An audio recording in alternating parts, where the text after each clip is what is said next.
ed eccolo qui, Defender 25 dell'iFlight. No, non è quello che tutti dicono, la copia dell'Avata o la copia più piccola dell'Avata. In realtà non ha quasi nulla a che fare con l'Avata, se non la forma del frame. Sì, effettivamente la forma del frame ricorda moltissimo l'Avata, e le due antenne che sono poste qui sotto nelle zampette che poggiano per terra. Però non ha nulla dell'Avata. Beh, l'Avata ha quel sistema tipico della DJI che lo rende stabilizzato, e poi se qualcuno vuole imparare ad andare anche in modalità manuale acro, allora può farlo. Invece questo drone nasce già con il software Betaflight, che molti che utilizzano l'FPV conoscono, ed è un software dedicato esclusivamente agli FPV. Poi in realtà questo drone non ha neanche un GPS, quindi non riesce a stare stabilizzato in aria. L'unica cosa che può fare è andare in modalità angle, e quindi che ti dà diciamo una sicurezza un pochino in più rispetto al manuale, alla modalità manuale.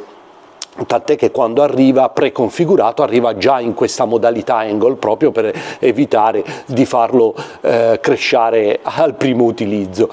E un'altra cosa che ha in comune con l'Avata è la camera, che la camera utilizza la nuova DJI O3, e quindi un sistema al cui interno permette di registrare delle immagini, e quindi i video saranno registrati direttamente sulla DJI O3, e ci sarà la possibilità di effettuare, di tenere la stabilizzazione rocksteady esattamente come quella dell'Avata, oppure di effettuare una stabilizzazione a posteriori con Gyroflow.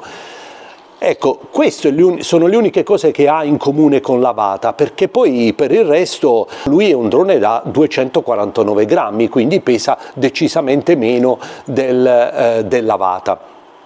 Un'altra cosa intelligente che hanno fatto le persone dell'iFlight è quella di creare un blocco sulle batterie e non utilizzare più i tipici strip che si utilizzano con i droni FPV.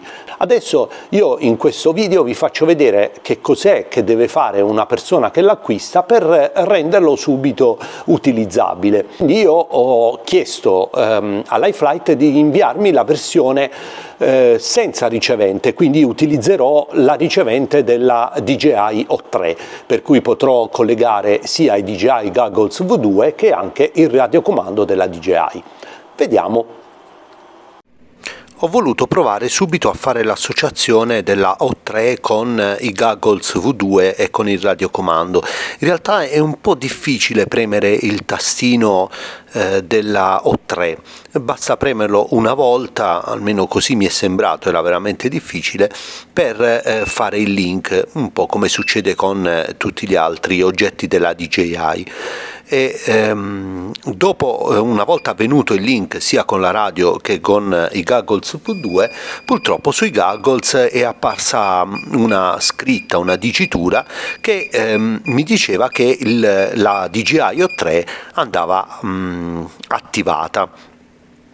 Eccola qua.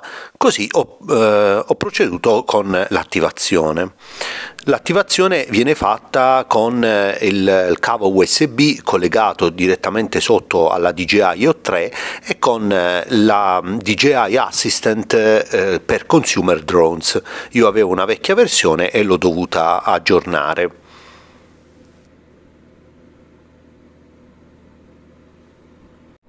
Una volta fatta l'attivazione e ricollegati di nuovo i goggles, questa scritta mi ha detto che avrei dovuto fare l'aggiornamento della DJI O3, e così di nuovo con la DJI Assistant ho fatto l'aggiornamento. Finalmente tutto si è collegato, e allora ho provato a vedere con quella presa USB invece sotto al Defender 25, a vedere quali erano le configurazioni di Betaflight.